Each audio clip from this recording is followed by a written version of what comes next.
ሚዲያችንንና ፕሮግራሞቻችንን ሰብስክራይብ፣ ላይክ እና ሼር በማድረግ እንድትከታተሉንና እንድታደምጡን በአክብሮት እንጋብዛለን። ሰላም ጤና ይስጥልኝ። ታማኝ መረጃ ምንጭ ሆነው ኮሎሚ ቴሌቪዥን የሰዓቱ ዜናዎች ይዘንላችሁ ቀርበናል። ከሀገር ውስጥ ፖለቲካ እስከ ቀጠናው የጸጥታ ሁኔታዎች ድረስ የተሰሙ አበይት መረጃዎችን ዋና ዋናዎችን አስቀድመን እናደምጣችኋለን።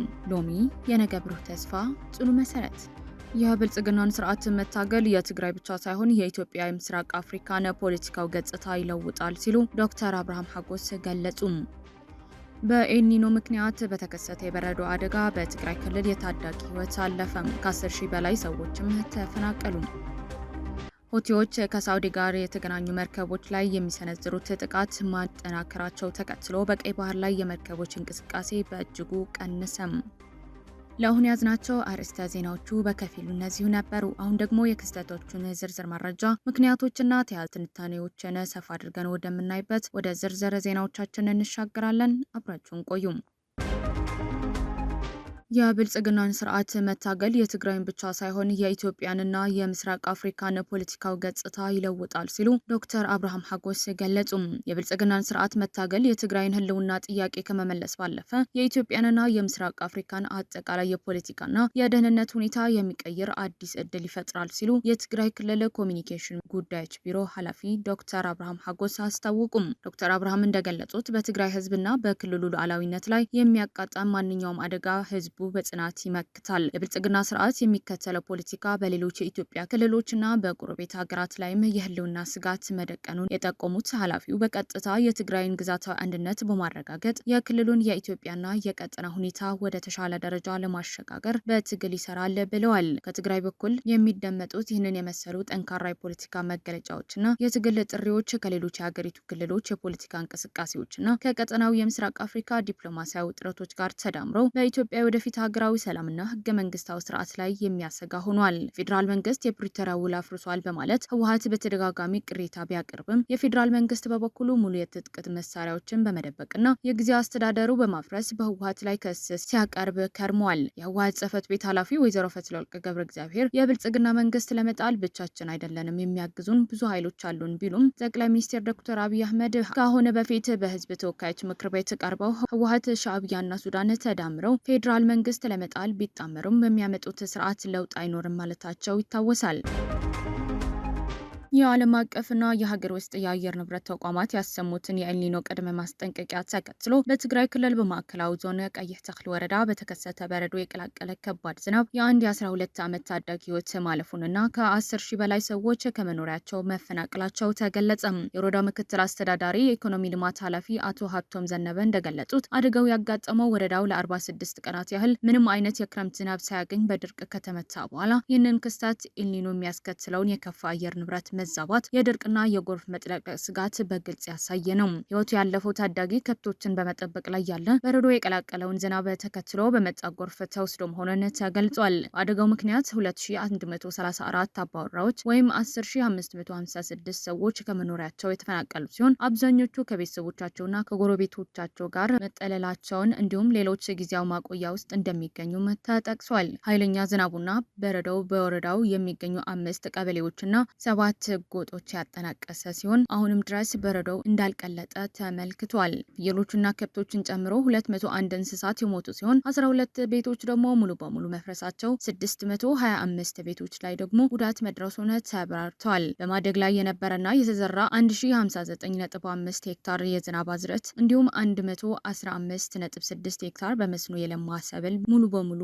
ወድመዋል። አዝርዕታቸው የወደመባቸው አርሶ አደሮች በትልቅ ጭንቀት ውስጥ እንደሚገኙ የጠቆሙት አቶ ሀብቶም እስካሁን ድረስ ድጋፍ ባይኖርም የአካባቢ አመራሮችና ባለሙያዎች ቦታውን ስለጎበኙ መፍትሄ ይመጣል ተብሎ እንደሚጠበቅ ገልጿል። ኤልኒኖ የሚያስከትለው የከፉ አየር ሁኔታ ምክንያት በሀገሪቱ የተለያዩ አካባቢዎች ከመደበኛ ውጭ የሆነ ድርቅ ወይም የጎርፍ አደጋ ሊከሰት እንደሚችል ቀደም ሲል ማስጠንቀቂያ ተሰጥቶ ነበር።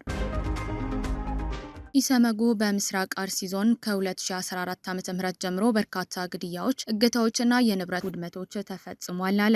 የኢትዮጵያ ሰብአዊ መብቶች ጉባኤ ኢሰመጉ በኦሮሚያ ክልል ምስራቅ አርሲ ዞን በተለያዩ ወረዳዎች ከ2014 ጀምሮ እስከ ግንቦት 24 ቀን 2018 ዓ.ም ድረስ ተፈጽሟል ያላቸውን የሰብአዊ መብት ጥሰቶች ይፋ አድርጓል። ሪፖርቱ የተዘጋጀው በሽርካ፣ መርቲ፣ ጀዱ፣ አርሲ፣ ሲሬ፣ ሮቢ፣ ሙኒሳ፣ ጉና፣ ሆንቆሎ ዋቤና አሰኮ ወረዳዎች በተካሄደ የመስክ ምርመራ መሰረት መሆኑን ድርጅቱ ገልጿል። ኢሰመጉ እንደሚለው በአካባቢው የሚኖሩ ማህበረሰቦች ለረጅም ጊዜ በሰላም ሲኖሩ ቢቆይም ባለፉት ዓመታት በታጠቁ ቡድኖች የተፈጸሙት ጥቃቶች በንጹሃን ላይ ያነጣጠሩ ሲሆን ሞት፣ የአካል ጉዳት፣ እገታ፣ አስገድዶ መሰወር፣ መፈናቀልና የንብረት ውድመት እንዳስከተሉ ጠቁሟል። በተጨማሪም መንግስት ዜጎችን የመጠበቅ ኃላፊነቱ በሚገባ አለመወጣቱ ጥቃቶቹ በተደጋጋሚ እንዲቀጥሉ ምክንያት ሆኗል ሲል ገልጿል። ሪፖርቱ እንደሚያሳየው ከ2014 ጀምሮ በምስራቅ አርሲ ዞን በተለያዩ ወረዳዎች በታጠቁ ኃይሎች በተለይም በኦርቶዶክስ እምነት ተከታዮች ላይ ያነጣጠሩ ጥቃቶች ተፈጽሟል። እነዚህ ጥቃቶች በሽርካ 116፣ በመርቲ 117፣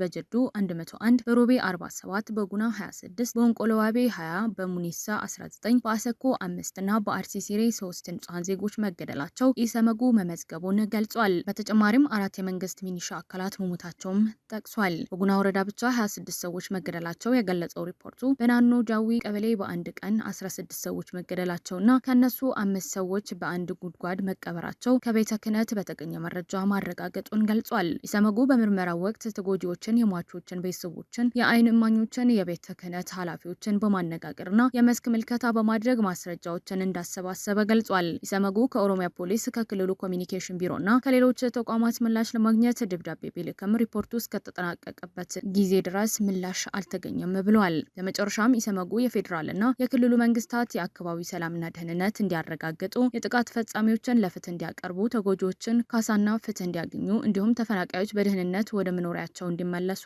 አሳስቧል። ሄሜቲ በኮርዶፋን የደረሰባቸው ሽንፈት ተከትሎ ለፈጥኖ ድራሽ ኃይሉ አዛዦች ጥቃት የማስጀመር ሙሉ ስልጣን ሰጡም።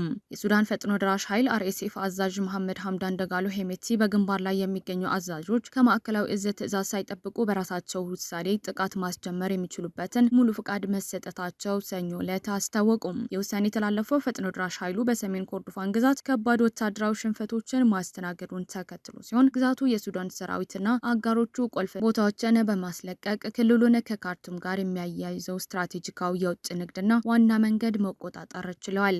ሄሜቲ ይህንን የአሰራር ለውጥ ይፋ ያደረጉት ሱዳን ፋውንዲንግ ኮአሊሽን የተባለ የጥምረት አጋሮቻቸው ጋር ካካሄዱት የደህንነት ስብሰባ በኋላ ባስተላለፉት አጭር መግለጫ ሲሆን የወታደራዊ ክንውኖቹ ቁጥጥር አሁን ቀጥታ ግንባር ላይ ባሉ ኃይሎች እጅ መውደቁን ገልጿል። በቀጣይ ውጊያዎች ኃይላቸው ከፊት ሆነው ለመምራት እንደሚሰለፉ የተናገሩት አዛዥ ሰራዊታቸው ከውስጥ ያሉ የጠላት ተላላኪዎችና ባንዳዎችን እያጸዳ እንዲሁም የውጊያ ስልቱን እንዲያስተካክል አሳስበዋል። ተጨማሪም የፈጥኖ ድራሽ ኃይሉ መሪ ወታደራዊ ክንውኖችን ወቅት ማንኛውም አይነት ምስል ወይም ቪዲዮ መቅረጽ በጽኑ በመከልከል እገዳው የሚጥስ ማንኛውም አካል ከጠላት ጋር እንደሚተባበር ተቆጥሮ እርምጃ እንደሚወሰድበት አስጠንቅቋል። ሁቲዎች ከሳዑዲ ጋር የተገናኙ መርከቦች ላይ የሚሰነዝሩት ጥቃት ማጠናከራቸውን ተከትሎ በቀይ ባህር ላይ የመርከቦች እንቅስቃሴ በእጅጉ ቀነሰም። የየመኑ የሁቲ ንቅናቄ በሳዑዲ አረቢያ የነዳጅ መሰረተ ልማቶች ላይ ጥቃቱ በአዲስ መልክ ማጠናከሩንና ከሳዑዲ ጋር ግንኙነት ባላቸው መርከቦች ላይ የባህር ላይ እገዳ መጣሉን ተከትሎ ስትራቴጂካዊ የባቢል መንዳብ በኩል የሚደረገው የመርከቦች እንቅስቃሴ በእጅጉ መቀነሱን ተገለጸ። ይህንን ክስተት በዓለም አቀፍ የኃይል አቅርቦትና በባህር ደህንነት ላይ አዲስ ስጋት ፈጥሯል። ሮይተርስ የመርከብ ተከታታይ መረጃዎችን ጠቅሶ እንደዘገበው በትላንት ሐምሌ 20 ቀን በባቤል መንዳብ በኩል ማለፍ የቻሉት 11 የንግድ መርከቦች ብቻ ሲሆኑ ይህንንም በጥቂት ወራት ውስጥ ዝቅተኛ የዕለታዊ እንቅስቃሴ ቁጥር ሆኖ ተመዝግቧል። ከነዚህ ውስጥ 7ቱ የነዳጅ ጫኝ መርከቦች ሲሆኑ እነዚህ መካከል 2ቱ ወደ ሳዑዲ አረቢያን ወደብ ነዳጅ ለመጫን የሚያመሩ ግዙፍ የክሩድ ነዳጅ ጫኞች ናቸው። አንደኛዋ ደግሞ ከሩሲያ ጋር የተገናኘ ጭነት የያዘች ናት ተብሏል።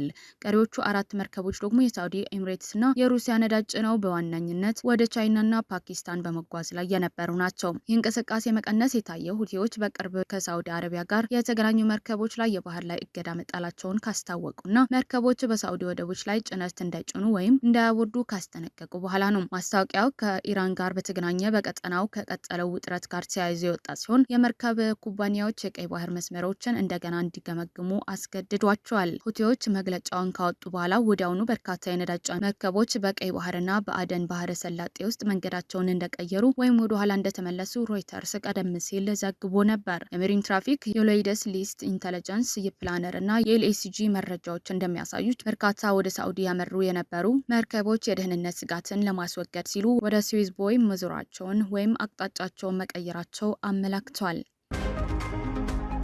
ውድ የሎሚ ቴሌቪዥን ተከታታዮች ለዛሬ ያዝናቸው አበይት መረጃዎችና ትንታኔዎች እነዚህ ይመስሉ ነበር። በዜናዎቻችን ላይ ያላችሁ ማንኛውም አስተያየት በኮሜንት መስጫው ላይ እንድታጋሩን እንጋብዛችኋለን። መረጃዎችን በፍጥነትና በታማኝነት ለሌሎችም እንዲደርሱ ቪዲዮን ላይክና ሼር ማድረጋችሁን እንዳትረሱም። በየሰዓቱ የሚወጡ አዳዲስና ትኩስ መረጃዎችን ለማግኘት ደግሞ ቻናላችንን አሁኑኑ ሰብስክራይብ ያድርጉም። ቀሪውን ጊዜ ሰላማዊና መልካም ጊዜ ሁንላችሁ።